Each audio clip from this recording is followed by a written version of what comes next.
Saludos, estimados estudiantes del doctorado. En el día de hoy damos inicio a una importante materia de su plan de estudio del doctorado en Ciencia de la Educación que imparte el Instituto Superior de Informática y Computación, ISIC. En este caso, comenzamos la presentación de la materia Psicología Educativa y del Aprendizaje. Y decíamos que era una importantísima materia dentro del plan de estudio, porque evidentemente la formación de un doctor en ciencia, especialmente en el campo de la educación, debe tener un fuerte dominio de los contenidos psicológicos, puesto que los avances de la ciencia pedagógica históricamente han estado vinculados a los resultados que se han obtenido en la investigación psicológica,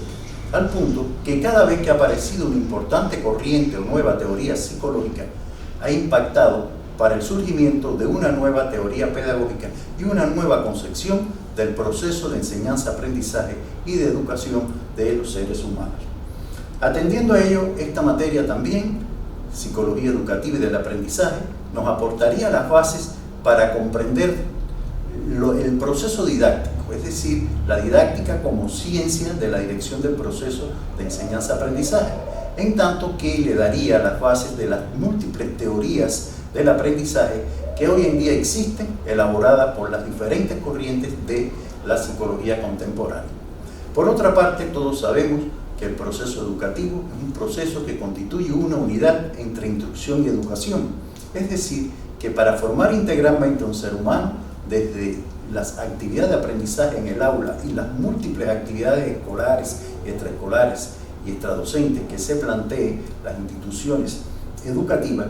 deben recurrir a toda una serie de teorías que nos explican ese proceso de formación integral del ser humano, muy especialmente las teorías de la personalidad. Por tanto, teorías del aprendizaje, teorías de la personalidad, desde la visión de las múltiples corrientes de la psicología contemporánea, constituye la base de esta materia para entender todo el proceso de formación del ser humano, dado en la pedagogía como ciencia de la educación. Por ello, hemos considerado que el inicio de este programa, que está constituido por 4 lecciones, una primera o 4 unidades, una primera referente a las corrientes, escuelas científicas y teorías contemporáneas de la psicología y su impacto en la educación. El segundo tema, o la segunda unidad, es el propio proceso del aprendizaje, donde estudiaremos las múltiples teorías del aprendizaje y sus concepciones. El tercer tema es el tema de aprendizaje y personalidad, es decir, cómo lograr esa formación humana integral desde el mismo proceso de aprehensión de la realidad que ocurre en las aulas y en las diferentes actividades que se desarrollan en las instituciones educativas. Y por último, una cuarta unidad referida al diagnóstico y la estrategia de intervención psicopedagógica, es decir, cómo podemos hacer uso de estos conocimientos de la psicología educativa y del aprendizaje para lograr optimizar el aprendizaje de los alumnos, incluso brindar una mejor atención a aquellos que tienen necesidades educativas especiales, sobre la base de todo el instrumental, es decir, todas las herramientas de diagnóstico que hoy en día esta ciencia aporta. Atendiendo a ello también, queremos comprender que el fenómeno psíquico no como una unidad monolítica, sino como una interpretación que puede hacerse del mismo, definiciones de diferentes perspectivas teóricas, según sean las visiones filosóficas de la relación del hombre con su mundo, es decir, de la relación que tiene el ser humano, el sujeto que aprende, con el objeto que debe aprender. Atendiendo a ello, el psiquismo puede ser interpretado de diferentes formas, y justamente esa es la base que hace que la psicología tenga múltiples corrientes en la actualidad, algunas de amplio conocimiento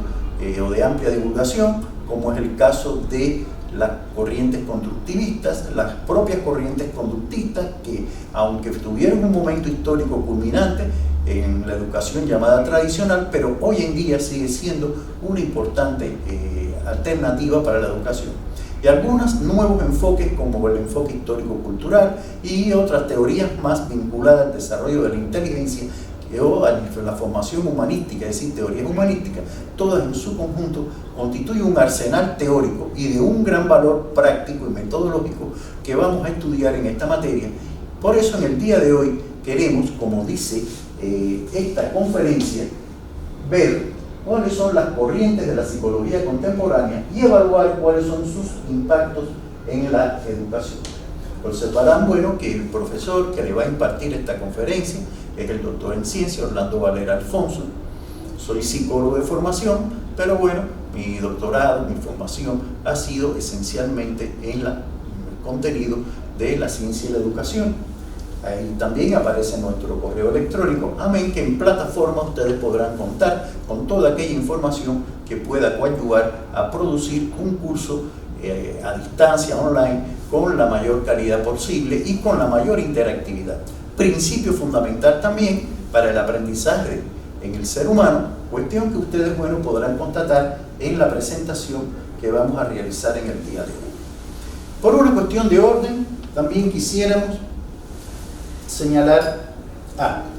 y es que la psicología es una ciencia que ha tenido un vertiginoso desarrollo, especialmente en el siglo XX. Hay quien habla de que el siglo XX fue el siglo de la psicología, por la infinidad de ramas que desarrolló esta ciencia, desde un concepto central de la psicología general como una rama en la cual se establecen las bases genéricas de la interpretación del psiquismo, en sus múltiples interacciones con las diferentes actividades humanas dentro de la sociedad. Así encontramos que la propia psicología general ha estado en estrecha relación con la fisiología humana para interpretar la naturaleza del psiquismo en su base material, es decir, el cerebro. Y aquí surge, en este caso, la psicología fisiológica o la psicofisiología e incluso la neuropsicología como una rama de reciente desarrollo y que en la actualidad, ante los avances de las neurociencias, se convierte en una importantísima especialidad en el campo de la educación. También encontramos la psicología ingenieril, que se desarrolla a partir de los desarrollos que ha tenido la cibernética, las ciencias matemáticas y otras ciencias que permiten modelar procesos tan complejos como puede ser los mismos procesos mentales del ser humano. Por acá encontramos también que la psicología está en estrecha relación con las ciencias sociales, la etnografía, y da lugar a ramas de una vital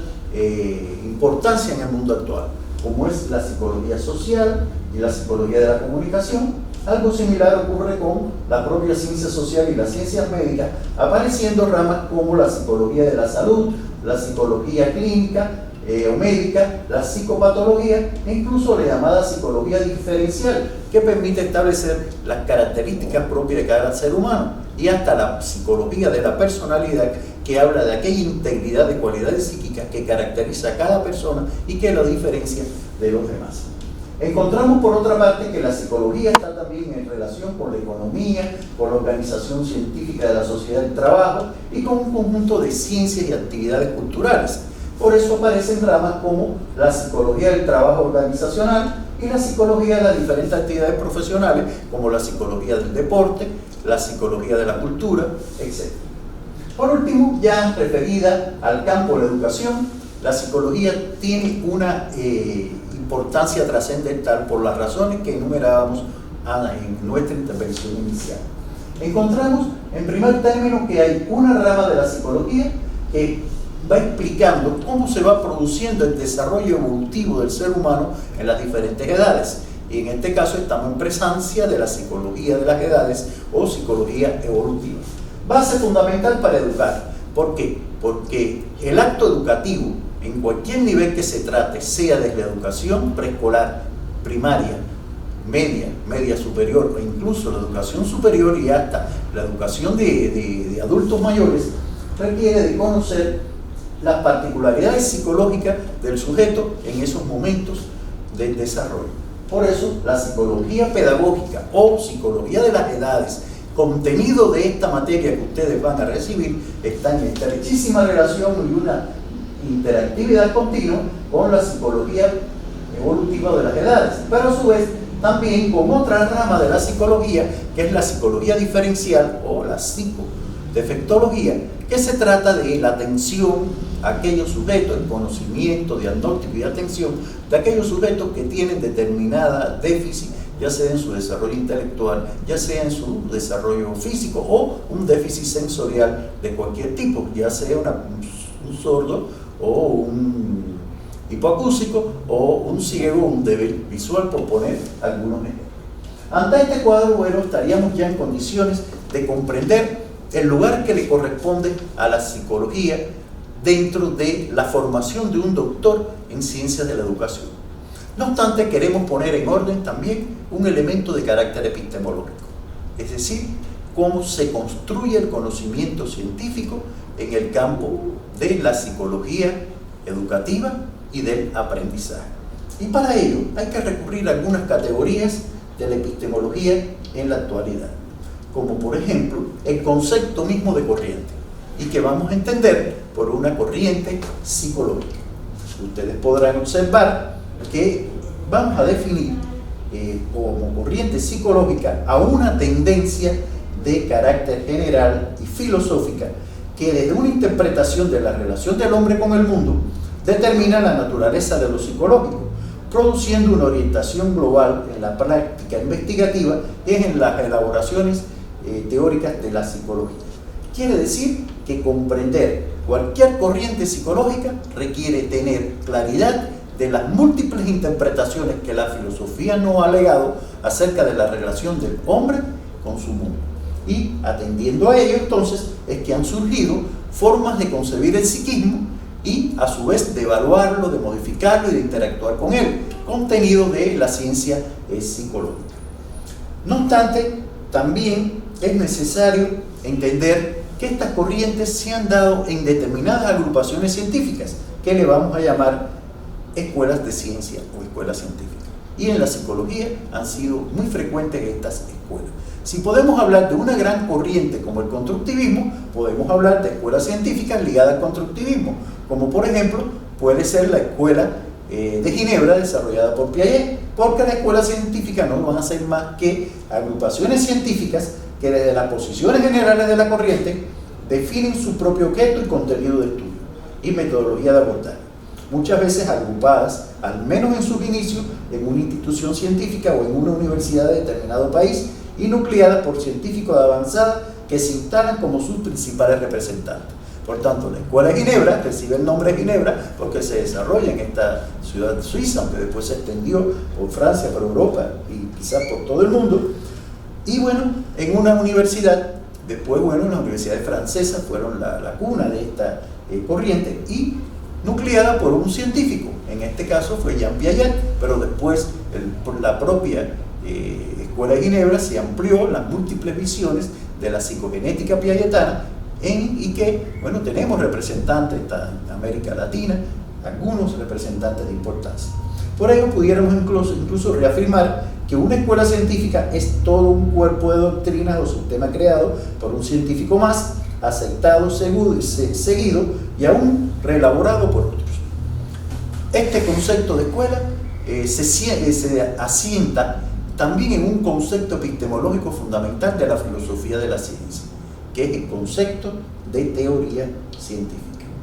Y la teoría científica, pudiéramos decir que es el núcleo duro de la ciencia. No puede haber desarrollo científico si no hay teoría. Al punto que se dice que el desarrollo de una ciencia está determinado por la cantidad de teoría y el nivel de completamiento, de acabado epistemológico, conceptual que tienen las mismas. Por ello, bueno, definimos la teoría científica como el núcleo fundamental de toda ciencia, en el que se acumulan los conocimientos atesorados por la humanidad en un momento determinado del desarrollo de esta y que permite describir y explicar los fenómenos de la realidad que abarca, formular principios, regularidades y en consecuencia elaborar un aparato categorial cognitivo que permite trascender la realidad presente para establecer pronósticos y predicciones. Quiere decir que la teoría es la representación de un fenómeno de manera sintética, simbólica, conceptual, con el cual podemos operar para transformar esa realidad y con esos elementos incluso poder anticiparnos a la realidad para predecir, transformar, es decir, que la teoría tiene también una función pronóstica. Va por ello rigiendo el desarrollo humano. Por eso, en la medida en que las ciencias producen teoría, están en mejores condiciones entonces de producir las transformaciones que la humanidad necesita.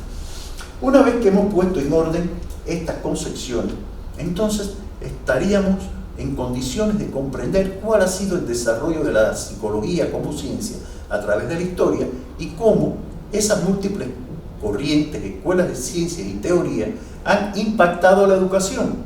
para hoy en día poder contar un amplio arsenal teórico en la psicología educativa y del aprendizaje y poder interpretar, bueno, cómo enseñar al ser humano para que se produzca un mejor aprendizaje o cómo realizar un conjunto de acciones en el contexto escolar, social o institucional cualquiera para producir la formación humana integral y conducir a un desarrollo armónico integral de esa gran formación psicológica que